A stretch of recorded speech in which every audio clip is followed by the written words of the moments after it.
Di sholat itu kalau dikerjakan bisa berdampak pada percepatan terkabulnya doa. Minta apapun dijawab sepanjang maslahat. Makanya nanti untuk umat Nabi Muhammad, jangan tunggu panggilan sholatnya adalah panggilan langsung dari Allah. Minta, punya masalah apa? Aku selesaikan, kata Allah. Di sholat itu bukan main-main, bukan beban, bukan sekedar kewajiban, tapi kewajiban yang dipaksa untuk membahagiakan kita. Kalau Allah nggak sayang, nggak akan disuruh sholat. Pak, Bu, itu panggilan sholat. Perhatikan panggilan pertamanya, Al-Baqarah ayat 45. Wasta'inu bis sabri wassalah. Kata Allah, hei hambaku, kalau engkau punya masalah, sabar dulu, terima. Karena aku titipkan masalah itu kepadamu untuk meningkatkan kualitas hidupmu, bukan ingin membebanimu. Dan tidak mungkin aku uji engkau dengan masalah itu kecuali engkau mampu mengatasinya. La yukallifullahu nafsan illa wus'aha. Nah sekarang bawa itu lewat sholat, minta solusi kepada Allah. Terima dulu dengan sabar. Setelah itu belajar untuk meningkatkan kualitas hidup, dan bawa lewat sholat, minta solusi. Jadi ternyata saat kita menunaikan sholat, itu diperintahkan oleh Allah, minta punya masalah apa. Makanya kita katakan, begitu Allah perintahkan, wasta'inu bis sabri wassalah. Hei, kalau punya masalah, terima dengan sabar, minta tolong, minta solusi kepada Allah lewat sholat. Maka ketika kita minta, kita robah kalimatnya dari wasta'inu, kata perintah, menjadi bentuk permohonan, fi'il mudhari. Iyyaka na'budu wa iyyaka nas. Itu ketika Anda mengucapkan iyyaka na'budu wa iyyaka nasta'in, fikihnya begini, ucapkan di lisan, hadirkan dalam hati dan pikiran kita masalah apa yang sedang kita rasakan. Minta kepada Allah solusinya. Minta. Jadi bukan sekedar diucapkan. Karena hadis qudsinya berbunyi begini, hadis qudsinya. An Abi Hurairah radhiyallahu ta'ala anhu qala, qala Rasulullah sallallahu alaihi wasallam, qala Allah azza wa jalla, Allah berfirman. Saya langsung saja ke bagian kalimat iyyaka na'budunya. Idza qala al-'abdu, kalau seorang hamba berkata dalam salatnya, iyyaka na'budu wa iyyaka nasta'in, ya Allah, sekarang hamba salat kepadamu, ibadah hanya kepadamu, seperti yang kau perintahkan. Maka hamba memohon kepadamu, ya Allah, seperti yang kau janjikan. Wa iyyaka nasta'in. Lalu hadirkan dalam benak kita, ya Allah, engkau maha tahu sebelum hamba ungkapkan. Hamba punya persoalan ini. Mohon kepadamu, ya Allah, hilangkan semua masalah itu. Berikan hamba solusi yang terbaik. Berikan hamba keberkahan darimu. Itu sekilas hadir dalam jiwa kita. Maka apa yang terjadi? Qala Allah azza wa jalla, dijawab kalimatnya itu, hadza baini wa baina 'abdi wa li 'abdi ma sa'al. Ini perjanjian antara aku dengan hambaku. Kalau hambaku benar sholatnya sampai kalimat ini, apapun yang dia mintakan sekarang, aku akan kabulkan. Sepanjang itu ada maslahat untuk dirinya. Dicontohkan itu oleh Nabi Zakaria. Beliau itu minta saat berdiri, Pak, bukan saat sujud. Dimulai dari berdiri, nanti akumulasinya saat sujud. Itu berdiri aja, kalau benar mintanya dikabulkan, tidak menunggu selesai sholat. Dan ada fikihnya, nggak sembarangan, ada fikihnya nanti. Ada fikihnya, ya, ada tuntunannya. Poinnya adalah sholat itu solusi. Makanya jangankan Nabi yang tadi saya sebutkan, Nabi Ismail itu saking pentingnya sholat, wasiat beliau yang diviralkan di Al-Quran untuk semua keluarganya, sholat. Ada di Quran surah 19 Maryam ayat 55. Wa kana ya'muru ahlahu bis salah. Kata Allah, dan tercatat Ismail itu pernah berwasiat meminta semua keluarganya, hei, sholat. Jadi kalau kita mau urut sampai ke atas, semua sholat. Muhammad sallallahu alaihi wasallam bin Abdullah bin Abdul Muttalib bin Hashim bin Abdul Manaf bin Qusay bin Murrah bin Kilab bin Ka'ab bin Ghalib bin Fikir bin Malik bin Nadar bin Kinana bin Khuzaimah bin Mudrikah bin Ilyas bin Nizar bin Mudar bin Ma'ad bin Adnan bin Addi bin Adri bin Muqawwam bin Nahur bin Tarikh bin Ya'rub bin Yasjub bin Nabit bin Ismail alaihi salam bin Ibrahim alaihi salam bin Azar atau bin Nahur bin Abir bin Kinan bin Arfakhshad bin Sam bin Nuh alaihi salam bin Mikhlail Matusyalah bin Kinan bin Anwas bin Thith bin Adam alaihi salam. Semua salat. Coba ulangi itu. Semua salat. Para nabi salat, para rasul salat. Anda bukan nabi, bukan rasul, nggak mau sholat, dan pengen mudah hidupnya, pengen masuk surga Firdaus lagi, Anda sehat. Jadi ini pentingnya salat itu bukan cuma kewajiban, tapi diwajibkan, dipaksa dengan wajib itu supaya bahagia, supaya falah. Makanya kalau ada panggilan azan, cara memahaminya ini falah. Oh, ini solusi saya di sini nih. Kebahagiaan saya ada di sini. Kesuksesan saya ada di sini. Ya, makanya ketika dipanggil oleh muadzin, hayya 'alas shalah, labbaik, siap saya. Di sini. Ini poinnya. Nah, saya sambungkan kembali, ya. Ketika seseorang dilatih lewat salat dan sudah mulai tersambung dengan Allah Subhanahu wa taala, maksudnya ingat Allah, tertatalah semua aktivitasnya. Maka berubahlah lewat salat ini, lewat latihan ini, semua kegiatannya berubah, didorong menjadi amal soleh. Karena itu, setiap orang yang salatnya benar, yang pertama dianugerahkan oleh Allah kepada orang salat itu bukan dunia. Bukan dunia. Tapi perubahan perilakunya menjadi lebih baik. Jadi bukan kaya dulu. Ya. Abdurrahman bin Auf tuh hijrah masuk Islam, dilatih sholat, malah hartanya hilang semua dirampas. Tapi setelah itu jadi apa? Jadi orang paling kaya. Ya, Abu Bakar As-Siddiq, Utsman bin Affan, Umar bin Khattab, pertama kali masuk Islam kan latihannya sholat. Apakah langsung kaya? Jadi pemimpin? Jadi diplomat? Amr bin As bisa ekspedisi dari Afrika Utara sampai ke Syam? Tidak. Yang diberikan apa? Perubahan perilaku dulu. Dihilangkan sifat-sifat buruknya, dijaga dengan kemuliaan. Jadi dua sumber yang menjadikan manusia itu buruk dalam nafsunya itu ada dua. Di nafsu itu nanti punya dorongan untuk mengarahkan kepada yang buruk, namanya fujur. Lawannya nanti takwa. Lawannya takwa. Di Quran surah Asy-Syams surah 91 ayat 7 sampai 10, wa nafsi wa ma sawaha fa alhamaha fujuraha wa taqwaha. Nah, fujur itu nanti yang membisikkan, mengarahkan kepada hal-hal yang negatif. Itu yang ditunggangi oleh setan. Setan memberikan was-was itu ke nafsu, ke fujurnya. Alladzi yuwaswisu fi sudur innas. Di dalam sudur ada qalbu, di dalam qalbu ada nafas, di dalam nafas ada fujur. Fujur itu yang digoda. Maka keluarlah kemudian dua hal. Yang pertama ada yang disebut dengan fahsya. Fahsya itu dorongan dari syahwat untuk berbuat yang menyimpang. Pornografi, porno aksi, LGBT, kata-kata jorok itu fahsya. Nanti temannya adalah mungkar. Mungkar itu keburukan yang diingkari, ditolak oleh hati, sumbernya nafsu perut dan akal. Mencuri itu mungkar, merampok itu mungkar, korupsi, membunuh, menipu itu mungkar. Jadi sumber keburukan itu cuma dua. Kalau bukan fahsya itu mungkar. Orang yang sholatnya benar, maka parameternya itu, ukuran pertama kali dia dapatkan adalah ditutupnya oleh Allah, dijaganya oleh Allah keadaan nafsunya, sehingga dia tidak dikontrol oleh perbuatan fahsya dan mungkarnya. Maka aktiflah sinyal takwanya. Takwa itu lawan nafsu. Makanya nanti kaitan takwa dengan nafsu sama-sama disebutkan. Nafsu 115 kali, takwa yang terkait fungsi nafsu 115 kali. Takwa digembosi, ya, awas, diwaswasi oleh setan, setan disebutkan 88 kali. Takwa disupport oleh malaikat, malaikat di Quran disebutkan 88 kali. Ini bukan ilmu tak-atik, hitung sendiri aja kalau mau. Itu menarik tuh. Karena sama, kalau Anda mendengar suara adzan kan ada bisikan kan? Cepat, sudah adzan, siap-siap. Itu malaikat tuh. Tapi begitu selesai adzan, la ilaha illallah, tenang, baru adzan, belum qomat. Itu setan.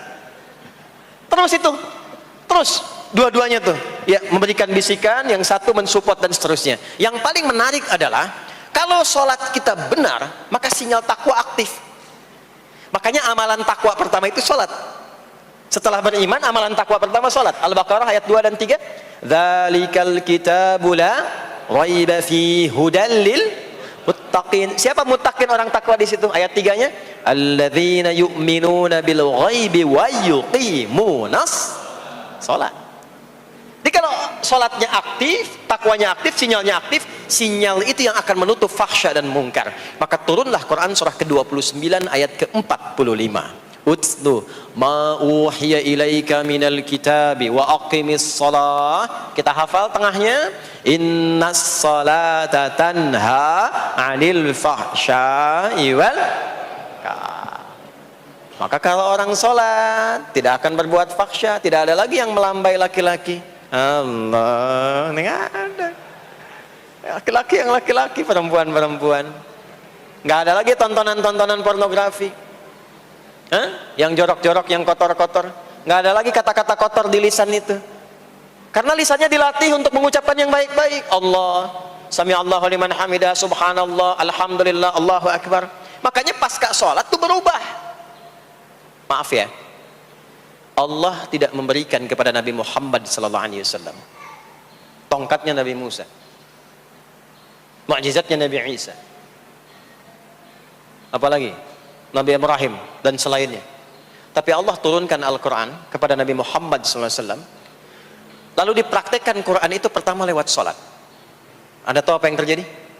Nabi Muhammad itu diutus oleh Allah dalam lingkup masyarakat yang sangat terbelakang dan hatam kriminal. Jadi kriminalnya bukan dikerjakan, hatam. Dan nyaris tidak kenal kebaikan, makanya disebut dengan jahiliyah. Kalau Bapak Ibu tanya di zaman Nabi, ya maaf, ada pezina? Bukan cuman ada, hatam, perfeksionis zinanya. Itu. Membunuh itu, ya, mabuk, ada orang mabuk kekinian di zaman jahiliyah, pemabuk amatir itu 5 kali sehari mabuknya. Yang amatir. Jadi kalau baru mabuk sekali, 2 kali itu coba-coba. Amatir itu 5 kali. Pembegal. Ya, sekarang kita dengar berita ada begal ini itu. Jahiliyah itu sekampung begal semua. Kampung Gifar. Tapi Allah menghendaki Rasulullah latih lewat salat. Apa yang terjadi? Berubah jahiliyah itu, berubah menjadi khairu ummah. Umat terbaik yang paling teladan, yang menginspirasi, yang pernah berkehidupan di bumi. Sampai persaksiannya dari Allah langsung, turun Quran surah ketiga Ali Imran ayat 110. Kuntum khaira ummatin ukhrijat linnas. Jadi kalau ada orang dermawan, itu yang paling dermawan. Kalau ada orang sabar, itu yang paling sabar. Kalau ada pasar yang paling ideal, itu yang paling bagus. Berubah itu. Ya. Kenal Abu Dzar Al-Ghifari? Oh yo, kenal. Enggak. Abu Dzar Al-Ghifari itu nama aslinya Jundub bin Junadah. Di antara pemimpin begal di zamannya. Dari kota Ghifar. Ghifar itu kampung begal asalnya. Ya, hamukumullah. Masuk Islam. Datang ke Mekah. Bertemu dengan Rasulullah. Begitu masuk Islam, kata Jundub bin Junadah, ya Rasulullah, ausini au kama qala, berikan saya nasihat. Kata Nabi, pulang sekarang. Kata beliau, enggak, saya mau umumkan keislaman saya depan Ka'bah. Kata Nabi, jangan lakukan. Sekarang orang masih belum tahu tentang Islam, nanti marah kamu dipukuli. Kata beliau, ya Rasulullah, saya ini membegal terang-terangan, masa bersyahadat sembunyi-sembunyi? Maka keluar ke depan Ka'bah, dia katakan, ya ma'asyara Quraisyin, hei semua orang Quraisy. Datang orang, usyhidu bi annahu la ilaha illallah wa anna Muhammadar Rasulullah. Aku bersaksi, syahadat la ilaha illallah Muhammadar Rasulullah. Kalian mau apa? Dipukulin sampai pingsan. Sampai ketika akan diteruskan, ada riwayat mengatakan datang Sayyidina Ali bin Abi Thalib, ada yang mengatakan Sayyidina Hamzah, ya, bin Abdul Muttalib radhiyallahu ta'ala anhuma jami'an. Datang menyampaikan, jangan teruskan. Kalau ini meninggal, ini wafat, kita akan celaka karena kafilah kita akan lewat desa Ghifar. Kalau lewat Ghifar gak akan berhasil niaga kita, katanya. Ya, karena akan dihabisi semua ini orang Ghifar. Maka dibiarkan pergi, pulang. Tahu apa yang terjadi? Begitu Nabi hijrah ke Madinah, dikagetkan dengan suara kaki yang berdecak kencang, bang bung. Ternyata ada berita gembira, sekampung begal Ghifar itu masuk Islam semuanya, berubah jadi baik. Untuk menginspirasi generasi kemudian, maka dipopulerkanlah oleh beliau kunyahnya dengan nama daerahnya. Sayalah Abu Dzar Al-Ghifari. Al-Ghifari itu maksudnya apa? Dulu saya ini berasal dari Ghifar, kampung saya kampung begal. Cuma karena saya masuk Islam, diajarin sholat, diajarin baik, sekampung baik semua. Ya. Makanya orang-orang Arab setelah itu, bahkan non-Arab, kalau datang memperkenalkan daerahnya. Imam Al-Bukhari, itu nama aslinya bukan Al-Bukhari. Nama aslinya Muhammad, punya bapak namanya Ismail, punya kakek namanya Ibrahim, kakek buyutnya Al-Bughirah, yang buyutnya Al-Bardizbah, tinggal di kecamatan Ju'fah, Kabupaten Bukhara, Provinsi Khorasan, sekarang negaranya Uzbekistan. Karena berasal dari Bukhara, datanglah beliau kemudian ke Arab, sekarang ke Jazirah, ke Mekah, ke Madinah, memperkenalkan, saya bukan orang Arab, saya dari Bukhara. Rumusnya tambah alif lam di depannya, ujungnya tutup dengan i. Al-Bukhari, saya dari Bukhara. Diperkenalkan, maksudnya apa? Islam sudah masuk ke tempat saya, orang-orangnya sudah baik, orang-orangnya sudah khusyuk. Itu memperkenalkan. Orang tua kita, Syekh Yasin dari Padang, maka diperkenalkan Syekh Yasin Al-Padangi. Syekh Ahmad Khatib dari Minangkabau, Syekh Ahmad Khatib Al-Minangkabawi. Syekh Abdul Somad dari Palembang, Syekh Abdul Somad Al-Palembangi. Syekh Nawawi dari Banten, Syekh Nawawi Al-Bantani. Ya, nanti ada Pak Ghafur dari Pondok Indah, ya, Masjid Raya Pondok Indah, datang ke Mekah umrah haji. Ana Ghafur Al-Masjid Raya Al-Pondok Indahi, gitu. Itulah salat. Salat. Jadi salat itu merubah keadaan kita lebih baik. Itulah sebabnya kenapa 5 waktu. Karena Allah inginkan di setiap waktu kita jadi orang baik. Di setiap waktu kita bahagia. Setiap waktu selesai persoalan. Datang masalah subuh, ya, antara subuh ke zuhur kan ada masalah tuh.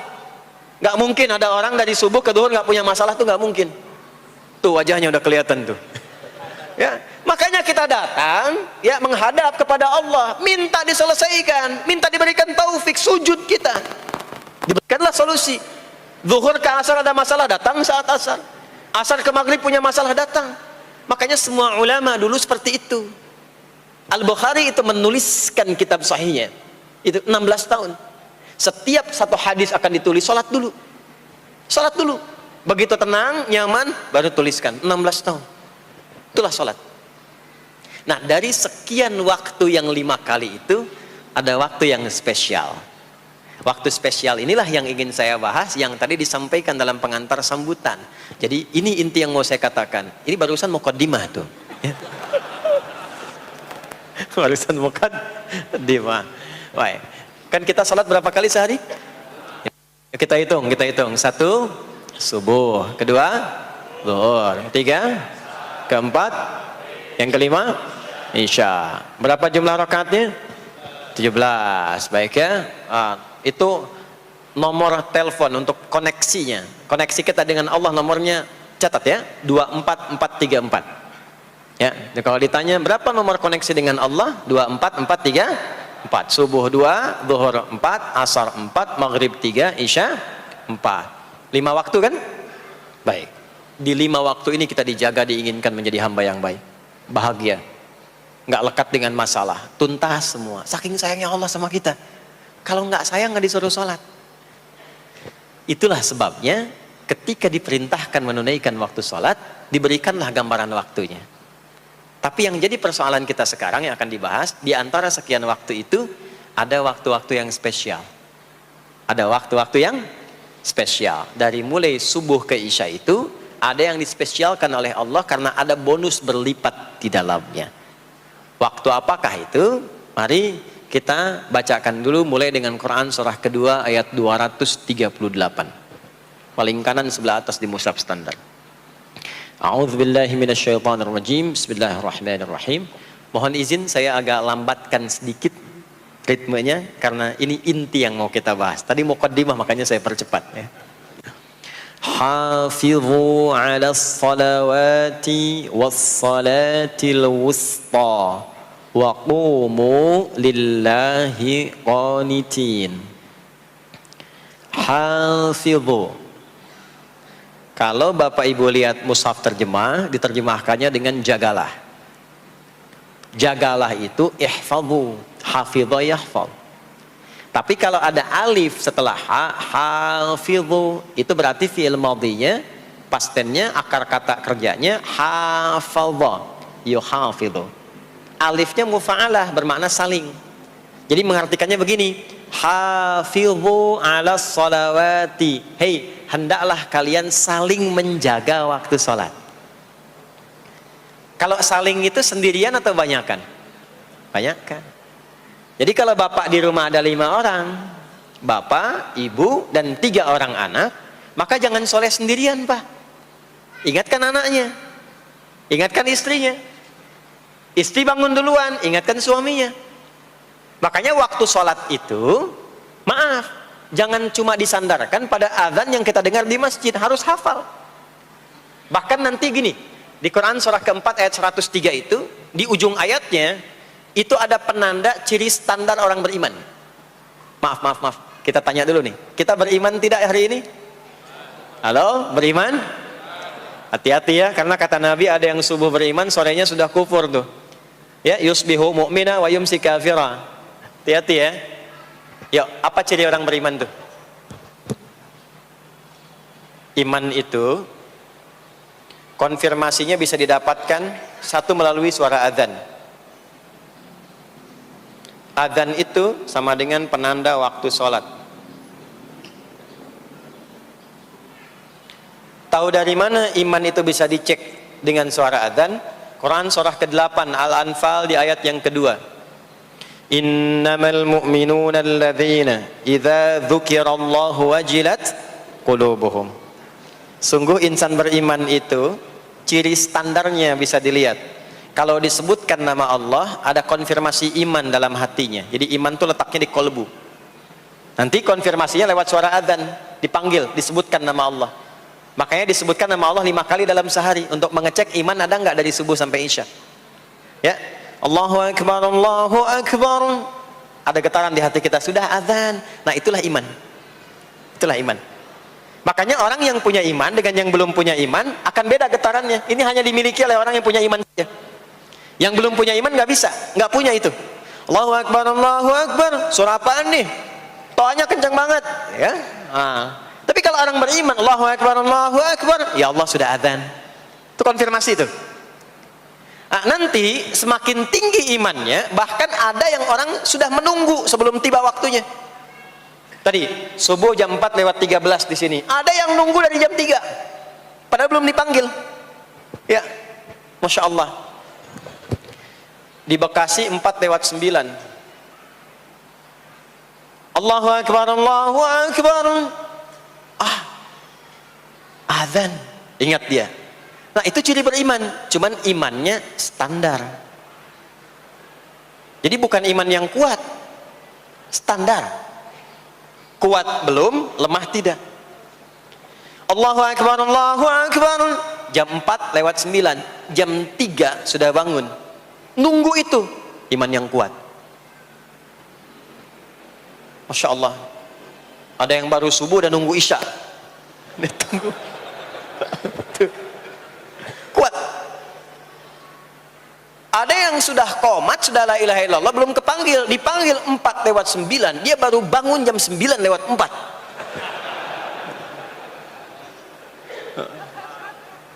Tuh.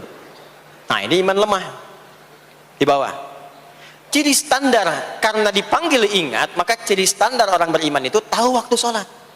Harus tahu Pak, Bu, itu standarnya. Itu ada di Quran surah keempat di akhir ayat 103. Inna salata kanat 'alal mu'minina kitaban mawquta. Kalau pakai terjemah balaghah itu bunyinya begini, sungguh orang beriman itu pasti tahu waktu sholat.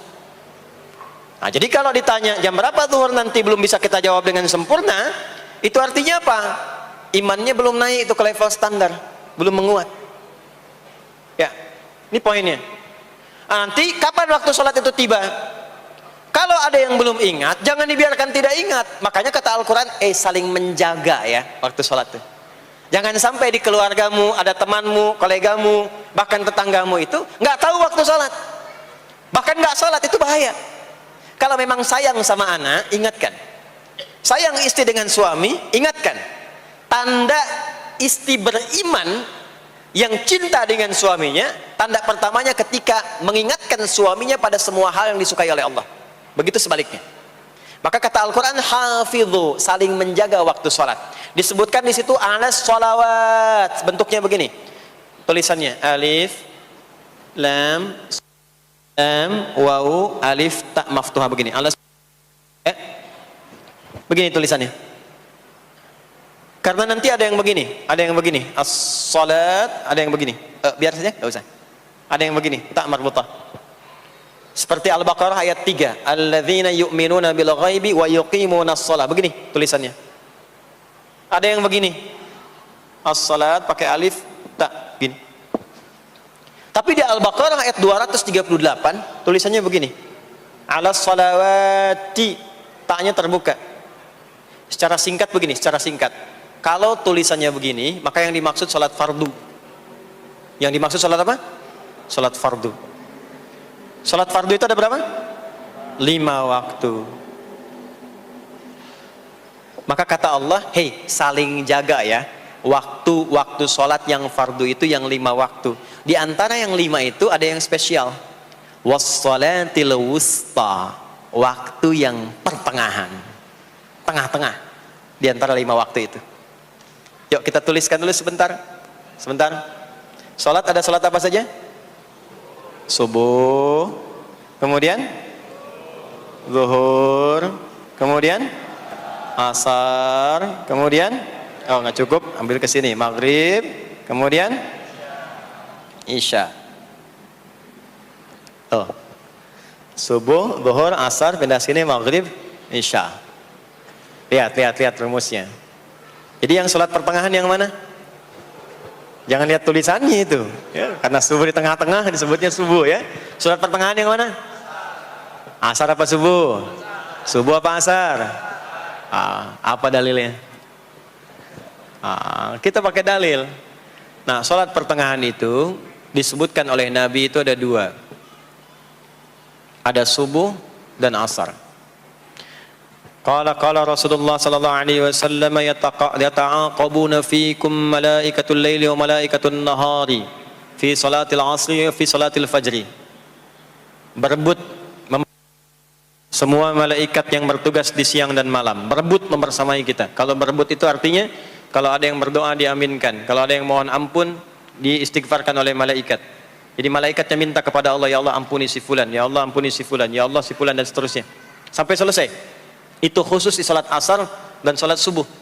Sampai kemudian thumma yas'aduna ila sama', kemudian mereka para malaikat itu kembali bertugas masing-masing, lalu Allah mengonfirmasi kepada mereka untuk menunjukkan kebenaran tugas malaikat yang tidak bermaksiat. Allah Maha tahu tentang hambanya, Maha tahu. Tapi Allah ingin menunjukkan kepada kita apa yang benar dari lisan malaikat itu yang nggak pernah berdusta. Ya, maka Allah bertanya kepada malaikat, bagaimana keadaan hambaku ketika engkau tinggalkan? Maka disampaikan oleh malaikat itu, ya Allah, aku meninggalkan hambamu si fulan, dia sedang menunaikan ibadah, dia sedang sholat kepadamu, dan khusyuk berdoa, dan seterusnya. Maka apa jawabannya? Saksikanlah, ketika malaikat menyampaikan sedang ibadah, maka turun bonus dari Allah untuk mengampuni dosa si hamba itu.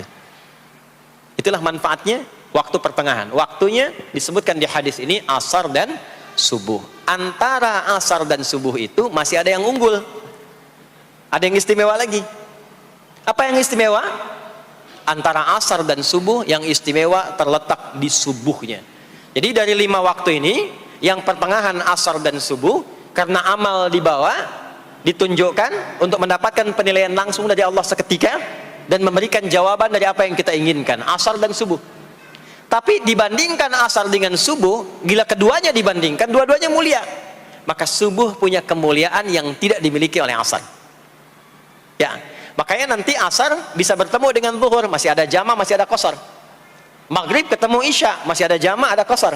Ya, tapi subuh nggak bisa di jama, nggak bisa di qasar.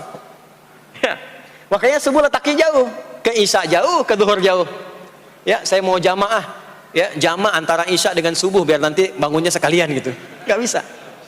Ya, maghrib masih bisa dijama dengan isya, isya dikosor dari 4 jadi 2. Maghrib nggak bisa dikosor karena 3 nggak mungkin jadi 1,5. Ya, zuhur udah 2, masa mau dikurangin lagi? Subuh udah 2, nggak mungkin dikurangi lagi. Maka dari itu subuh menyendiri sendiri. Nah, ada apa kemuliaan di subuh itu? Maka turunlah Quran surah ke-17 ayat 78 yang tadi saya bacakan di awal. Aqimis salata liduluki syamsi ila ghasaqil lail. Sampai sini zuhur sampai isya. Duluki syamsi tergelincir matahari itu zuhur. Sampai ghasaqil lail tiba malam itu isya. Lalu ditutup ujungnya wa qur'anal fajr. Khusus untuk subuh itu ditambahkan selain sholat ada bahasa Quran di Quran sendiri. Khusus untuk subuh redaksinya ditambahkan dengan Quran.